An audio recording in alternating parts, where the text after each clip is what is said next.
Hi, everyone, and welcome to Taking Up Space with Jordan. I'm your host, Jordan. I started this podcast because I believe that every single person, especially a woman, is capable of living their dream life. And I want to inspire you to start doing that today. And how you do that is it's a super big secret. You start by being yourself, by owning every awkward, quirky thing about you. This has been something that's been at the forefront of my mind because when I was writing my book, when I was starting my podcast, when I have pretty much decided to do anything that puts me in front of somebody else's potential judgment or ridicule, I basically almost stopped doing those things. I almost stopped writing my book. I almost stopped putting out podcasts because I was afraid of judgment. I was afraid of being laughed at. And so when I first started out on this podcast specifically, I started by making myself as palpable as possible because I had been told by people in my past that you are too much, you are too extreme, you are too loud, you're too mean, you're too insert opinion here about me.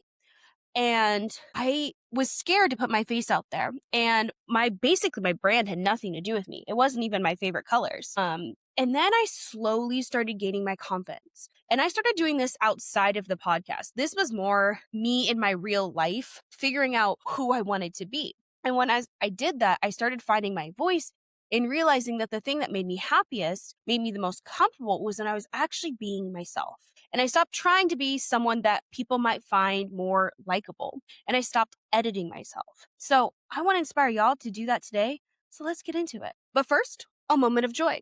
This week, I have been able to, or my main focus has been getting back into the habit of having to go back into an office and working again. Because for those that don't know, I was laid off back in February, officially back in February, and I hadn't had a job all of February and March and most of April. And so this is my second full week at where I'm working now.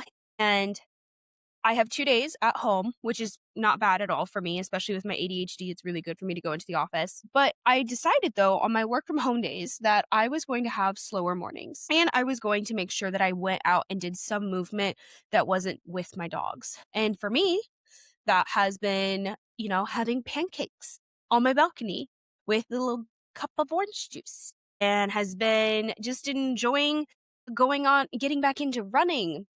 And it's really hard running, but those have just been bringing me these small moments of joy that have been refueling me throughout my days and have been refueling my energy and just been making me feel a little bit more whimsical to just, be that person that's sitting on their balcony eating some pancakes in the morning.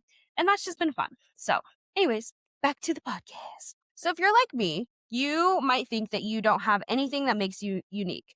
Have you ever been asked that question of, well, what do you do for fun? Well, explain yourself. Who are you? That is probably the most terrifying question to ask because suddenly you're like, I've never done a single fun thing in my life. I don't know. I come home, I read books, I have dogs. I don't know what makes me unique.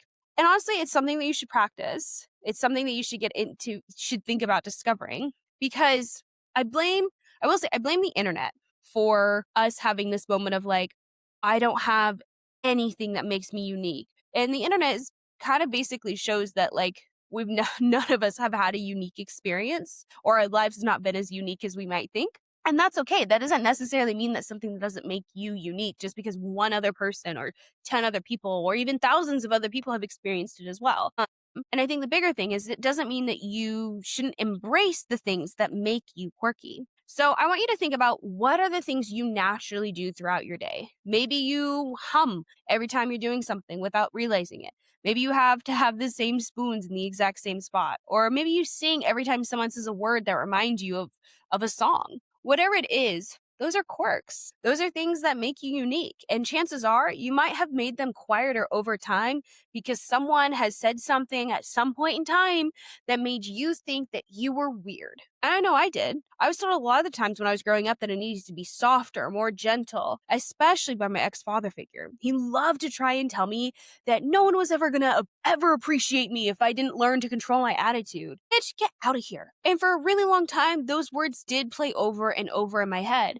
And guess what happened? I ended up marrying someone who I thought accepted every version of me, but really it was just the person that I had watered down. And there have been other people in my life who have made similar comments. It's made me believe that if I toned those parts of me down, then I would be more accepted, more loved. If you've been doing this, I get it. We are human and we want to be liked and loved and appreciated.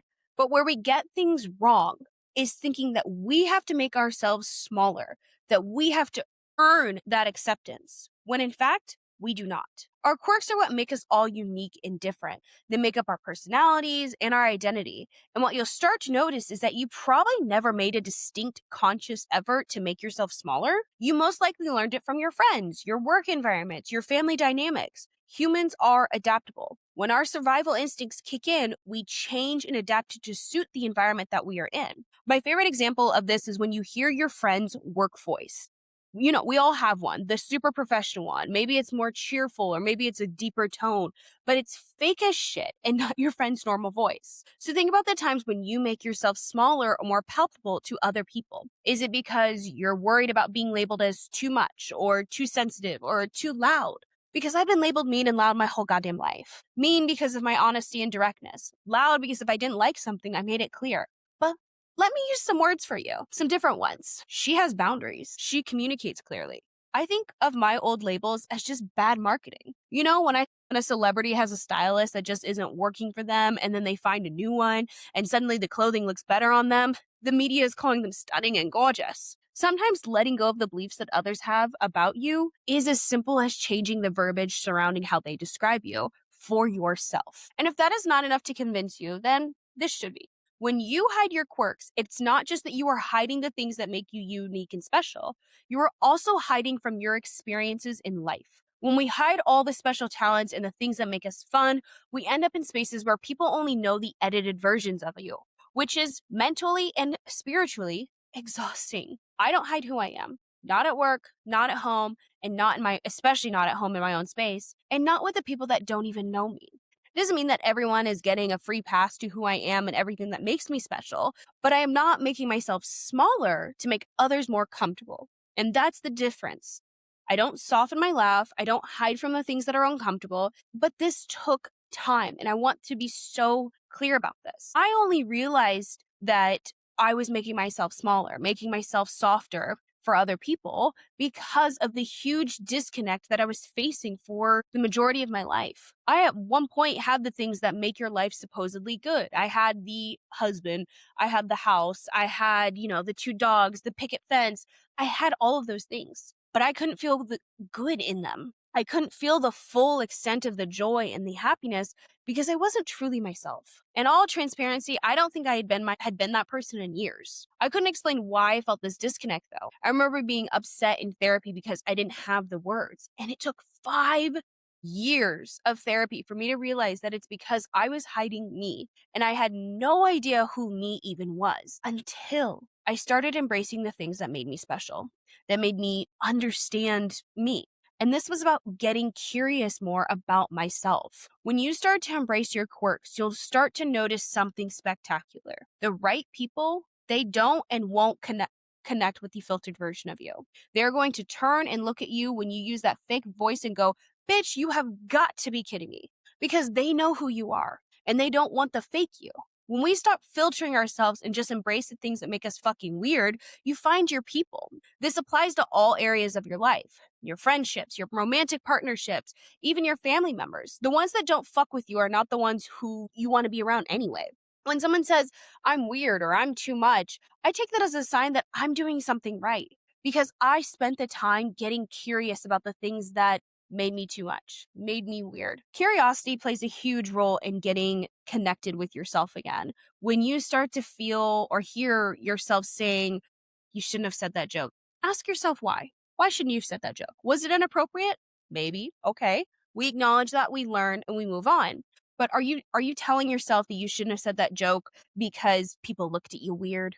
Or you're worried about how it might have come off to other people? Or are you worried that you put your foot in your mouth or if for some way, shape, or form, and now you're thinking about it that whole entire time? When you get curious about those things, you'll start to uncover a lot of hidden wounds. You'll start to understand that there's a reason that these words of hesitation that are popping up, there's a reason that they're there. And it's usually going to be based out of fear. And when you start to get curious about yourself, you start to notice this fun thing about yourself. And it's that you don't mind being like other girls. I personally don't. I love a good latte. I love a cozy moment. I love taking pictures of my food. I love the color pink. And I love a good glass of wine on the patio. Those are things to me that make me who I am. None of those make me this super unique person or whatever. And that's not what we're trying to be. We're just trying to be comfortable and unafraid to just be unequivocally us. You are never going to win at being perfect. You are either going to be too weird and out there or too much like the other girls. But let me ask you this. Who fucking cares? If you are embracing joy and whimsy and happiness in your life, why does it matter what other people think? And here's the thing though, it is terrifying embracing the things that you've hidden away because you will have people say, that's weird, no one does that, or something else that makes you think you are doing life wrong. You're not doing life wrong. There are certainly wrong ways to go about life. But the majority of us, I think the fact that we are paying rent in a shitty economy, trying to find love in a hopeless place, and just trying to have a little bit of whimsy, I think you should give yourself a break because you're doing something right, girly pop.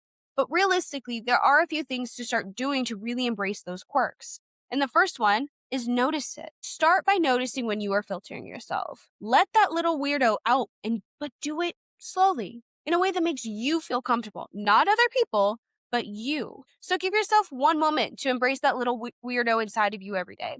This means just be unedited to yourself. If you want to come home and you want to do a little willy dance when you first come home, do it. Be weird.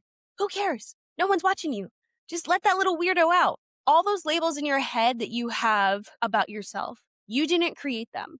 They were programmed. So that's our third thing. Reprogram and reframe. You are what you're telling yourself. Are you too loud? How about you're just expressive? You're too sensitive.